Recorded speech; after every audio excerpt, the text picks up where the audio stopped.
पिछले क्वेश्चन में हमने प्रूफ किया था कि रूट 5 जो है वो इरेशनल नंबर है, ठीक है।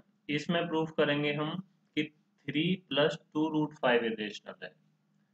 एक तरीका तो आपका ये हो सकता है कि आप जैसे पहले क्वेश्चन में आपने रूट 5 को इरेशनल प्रूफ किया था, इस सवाल में भी आप क्या करोगे, रूट 5 को इरेशनल प्रूफ कर दो। और इरेशनल प्रूफ करने के बाद हमको ये पता होता है, लिखना पड़ेगा आपको कि इरेशनल नंबर में अगर हम किसी की मल्टीप्लाई करें और किसी को जोड़ दें तो वो इरेशनल नंबर ही रहता है। समझ रहे हो ना? क्या करना है, केवल रूट 5 को उठाइए। रूट 5 को अगर आपको रूट 2 रूट 3 या रूट 5 को ही रेशनल प्रूफ करना आता है तो इससे घबराने की जरूरत नहीं है इस क्वेश्चन से। रूट 5 को ही क्या करना है आपको, इरेशनल नंबर प्रूफ करना है और फिर लिखना है कि रूट 5 में अगर हम 2 की मल्टीप्लाई करें और 3 को ऐड कर देते हैं तो कोई फर्क नहीं पड़ता है, वो नंबर इरेशनल ही रहता है। बाकी तुम्हारी बुक ने जिस तरीके से दिया हुआ है वो मैं बताता हूँ कि कैसे प्रूव करना है, ठीक है। सबसे पहले उसी तरीके से पिछले क्वेश्चन की तरह हम क्या मारेंगे, एज्यूम कर लेंगे। और ये चीजें लिखनी भी हैं एग्जाम में। लेट अस एज्यूम, क्या एज्यूम कर लेंगे, इसके अपोजिट बात एज्यूम कर लेंगे, टू द कॉन्ट्रेरी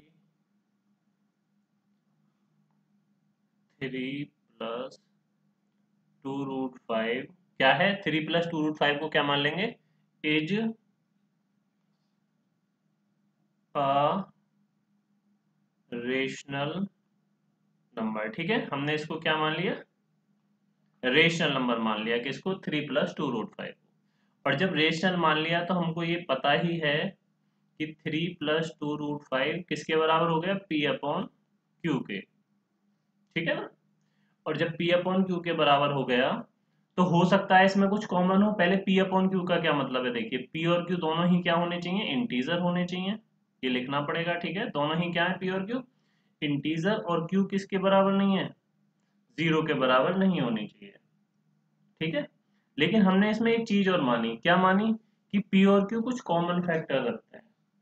समझ रहे हो कि P और Q के अंदर कुछ कॉमन है। कॉमन का मतलब जैसे ऐसा हो सकता है ना, नंबर 8/10।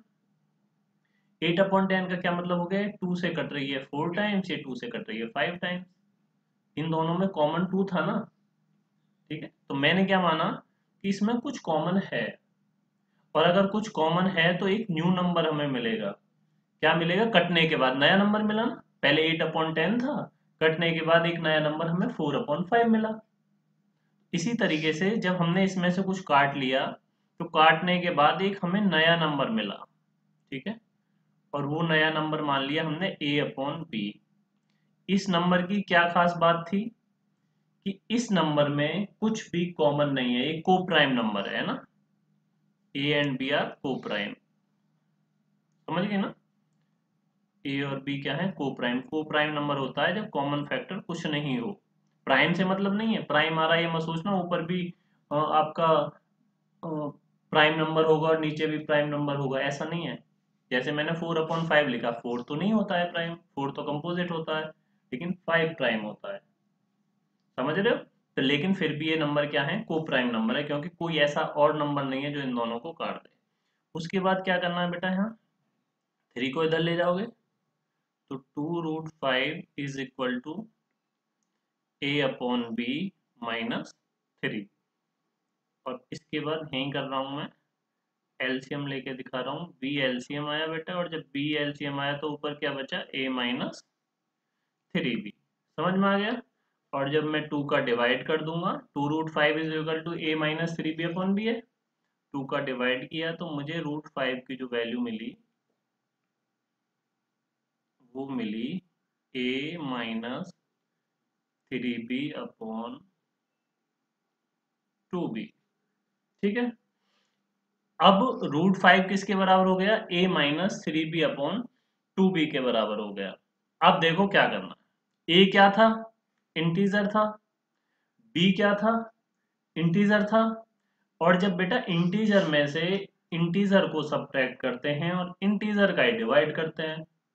समझ रहे हो, A भी इंटीजर है, B भी इंटीजर है। अगर मैं इनकी जगह कोई भी नंबर रखूं, A की जगह और B की जगह, तो मुझे क्या मिलेगा, एक इंटीजर ही तो मिलेगा, समझ रहे हो। मान लो ए मैंने 5 मान लिया, बी मैंने 4 मान लिया, तो मुझे क्या मिला, एक रेशनल नंबर ही तो मिला। अगर मैं मान लो लेट करूं, क्या लेट कर रहा हूं, ए की जगह मैंने माना 5, बी की जगह माना मैंने 4, तो 12 हो गया। और नीचे बी की जगह क्या माना है 4, 4 टू 8, तो मुझे क्या मिला -7/8। यानी कि मुझे ये कैसा नंबर मिल रहा है, यहाँ रेशनल नंबर मिल रहा है। ठीक है, रेशनल ही तो है। और इसका मतलब क्या हो गया, ये आर एच एस जो आपकी दे रखी है ना, a-3b/2b, ये क्या हो गई, क्यों क्यों हो गई, क्योंकि ए और बी इंटीजर हैं, और जब ए और बी इंटीजर हैं तो a-3b/2b क्या हो जाएगा, एक रेशनल नंबर हो जाएगा। और बेटा जब ये रेशनल हो जाएगा, अब ये रेशनल नंबर √5 के बराबर है, तो जब ये रेशनल है तो ये भी तो रेशनल हो गया √5। भाई जब a-3b R H S rational हो गई तो एल एच एस भी रेशनल है, क्योंकि ये दोनों इक्वली तो थे। लेकिन ऐसा पॉसिबल नहीं है, ऐसा पॉसिबल नहीं है, क्योंकि वी नो दैट, हम जानते हैं और पहले क्वेश्चन में हमने प्रूव भी किया है कि √5 तो इरेशनल होता है। और एक तरफ बात आ गई एलएचएस में कि ये इरेशनल है, इधर बात आ रही है कि इरेशनल है। तो ये विरोधाभास, ये कॉन्ट्रडिक्ट जो हो रहा है, किस वजह से हो रहा है, क्योंकि हमने जो अजप्शन जो किया था, यानी कि हमने जो इस सवाल का विरोध जो किया था, इस वजह से ये दिक्कतें इस सवाल में आ रही हैं। समझ रहे हो ना, हमने एज्यूम जो किया था वो गलत कर लिया था, इस वजह से यहाँ आकर हमें प्रॉब्लम आई। एलएचएस तो हमें क्या प्रूफ हो रही है, दिख रही है, एलएचएस तो शो हो रही है कि इरेशनल है, आरएचएस शो हो रही है रेशनल है। तो ये पूरी तरीके से गलत बात है ना, ऐसा पॉसिबल थोड़ी है। और ये दिक्कत क्यों आई, क्योंकि हमने सवाल को गलत तरीके से सोल्व करा। यही आपको लैंग्वेज लिख देनी है, ठीक है। और एक्सरसाइज के ऊपर दी भी हुई है, उस तरीके से लिख सकते हो आप, या मैंने जो भी बातें बोली हैं या आप लिख सकते हो। मैं एक बार बोलकर बता रहा हूँ आपको क्या लिखना है। आपको लिखना है a and b are integer, we get a-3b/2b is rational। समझ गए, सो √5 इज रेशनल। भाई जब RHS रेशनल हो जाएगी तो LHS भी रेशनल होगी, but this contradicts the fact that √5 is irrational. लेकिन हम क्या जानते हैं कि भाई √5 तो इरेशनल होता है। This contradiction has arisen because of incorrect assumption. ये ऐसा क्यों हुआ, क्योंकि हमने इनकरेक्ट अजप्शन किया था, 3 + 2 √5 को हमने रेशनल मान लिया था। बस खत्म, हो गया प्रूफ। ठीक है बेटा, ध्यान से करना है, 2 नंबर का क्वेश्चन आता है, वैसे मोस्टली √5 √2 √3 आ जाता है, लेकिन अगर ये भी क्वेश्चन आता है, फिर से बता रहा हूँ, 2 तरीके होते हैं। एक तो जैसे मैंने तुम्हें बताया इस तरीके से कर सकते हो, इस तरीके से कर सकते हो, तो आपको प्रूफ करने की जरूरत नहीं है।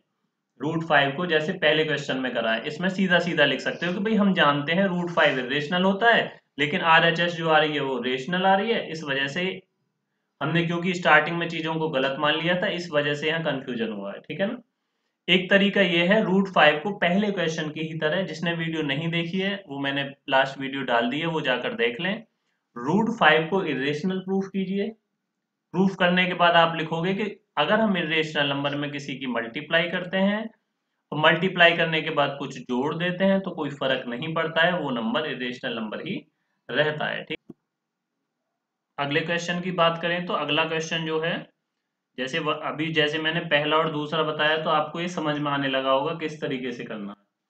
1/√2 को p/q के बराबर रखो, वही करो जो मैंने बताई है, और फिर इनको कोप्राइम नंबर में कन्वर्ट करो, और फिर दिखा दीजिए कि कुछ भी कॉमन नहीं है। ठीक है ना। 7√5 भी ऐसे होगा। मैंने पहले दोनों क्वेश्चनों में मेथड दोनों तरीके से बता दिए कि सवाल को किस तरीके से कर सकते हो, तो ये क्वेश्चन आपको खुद से करने हैं।